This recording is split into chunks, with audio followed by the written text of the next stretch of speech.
নমস্কার। কবি শঙ্খ ঘোষের মিথ্যে কথা। লোকে আমায় ভালোই বলে, দিব্যি চলনসই। দোষের মধ্যে একটু নাকি মিথ্যে কথা কই। ঘাটশিলাতে যাবার পথে ট্রেন ছুটেছে যখন, মায়ের কাছে বাবার কাছে করছি বকম বকম। হঠাৎ দেখি মাঠের মধ্যে চলন্ত সব গাছে এক এক রকম ভঙ্গি ফোটে, এক এক রকম নাচে। ও মা দেখো নৃত্যনাট্য। যেই বলেছি আমি, মা বকে দেয়, বড্ড তোমার বেড়েছে ফাজলামি। চিড়িয়াখানার নাম জানো তো?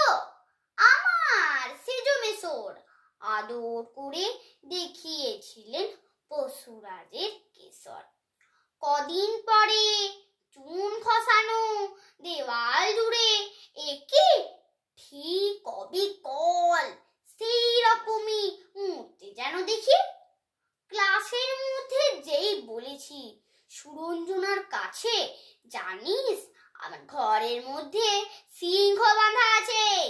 শুনতে পেয়ে দিদিমণি অমনি বলে, শোনো এসব কথা আবার যেন না শুনি কখনো। বলি না তাই সেসব কথা সামলে থাকে খুব, কিন্তু সেদিন হয়েছে কি, এমনি বেয়াকুফ আকাশ পারে আবারও চোখ গিয়েছে আটকে। শরৎ মেঘে দেখতে পেলাম রবীন্দ্রনাথকে। নমস্কার।